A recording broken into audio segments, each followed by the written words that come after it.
Maintenant, nous avons le commissaire aux comptes qui s'intéresse à l'entreprise. Alors, le commissaire aux comptes n'intervient pas forcément sur toutes les structures d'entreprise. Il faut qu'elles aient atteint un certain seuil d'activité et qu'elles aient surtout une certaine forme juridique. Par exemple, pour la SARL, il n'y a pas nécessité d'avoir un commissaire aux comptes avant d'avoir dépassé certains seuils. Ce sont des seuils qui sont au nombre de 3 et il faut que l'entreprise ait dépassé 2 seuils parmi les 3 seuils suivants. Il faut qu'elle ait un total de bilan supérieur à 1 550 000, qu'elle dépasse un chiffre d'affaires de 3 100 000 € hors taxes ou qu'elle ait plus de 50 salariés. Pour la SAS, le dépassement de ces seuils est également de 2 parmi 3, mais là on descend un petit peu, c'est 1 million de total de bilan, 2 millions de chiffre d'affaires hors taxes ou 20 salariés. Et pour la société anonyme, là le commissaire aux comptes est obligatoire dès le premier euro.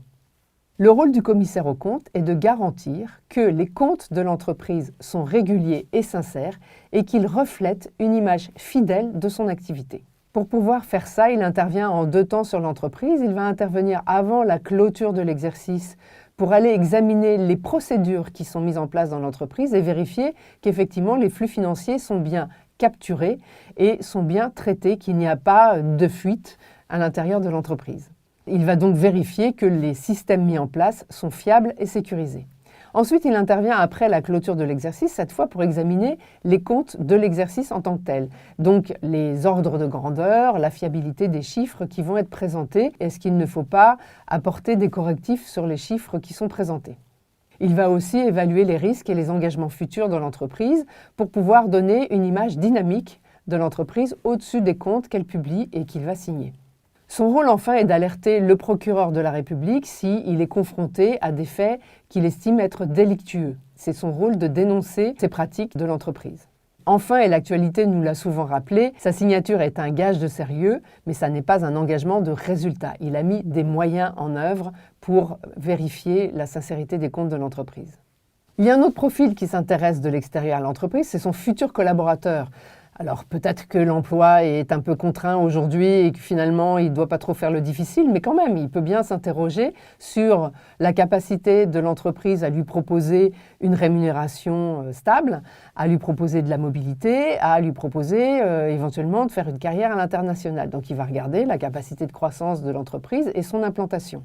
Il va s'intéresser aussi à son système de rémunération, bien sûr le salaire qu'on lui propose, mais est-ce que l'entreprise a mis en place un système d'intéressement, la participation par exemple, qui lui permettra de bénéficier d'une petite quote-part des bénéfices qu'elle va générer. Donc il est soucieux de voir que son futur employeur, finalement, est une entreprise rentable. Et l'entreprise a besoin de communiquer non pas en tant que marque, mais également en tant que marque employeur pour développer de l'attractivité auprès de futurs collaborateurs. Car finalement, son intérêt, c'est peut-être d'attirer des talents particuliers pour éviter que ça ne soit la concurrence qui les prenne à sa place.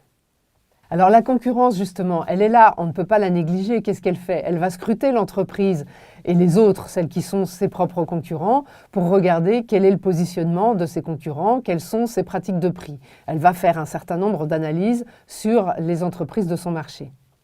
Les analyses que la concurrence va faire vont l'aider à développer sa propre stratégie, à se positionner relativement par rapport à sa concurrence. Ou pourquoi pas en tant qu'investisseur potentiel, car finalement un concurrent, s'il a envie de se détacher, de prendre la tête, va se dire « je vais racheter mes propres concurrents », ça me permettra d'une part de les éliminer et d'autre part d'être beaucoup plus gros sur le marché et de peut-être prendre la position de leader. Enfin, la concurrence va s'intéresser aux talents qui sont dans l'entreprise et va peut-être avoir envie de les débaucher en pratiquant une politique salariale agressive, meilleure que la mienne. J'ai donc intérêt à vérifier ce que fait moi aussi ma concurrence. Et pour finir, le dernier acteur important qui regarde l'entreprise sous son angle financier, c'est bien sûr l'État. Alors voyons les choses de manière positive. L'État va apporter des aides, des subventions, des contributions, va analyser le secteur d'activité de l'entreprise à travers l'INSEE, à travers les chiffres que publient toutes les entreprises et m'apporter des informations utiles pour ma croissance, pour mon positionnement. Mais bien sûr, l'État représente aussi les organismes sociaux auprès desquels je dois collecter les charges sociales et les organismes fiscaux auprès desquels je vais m'acquitter des taxes et des impôts.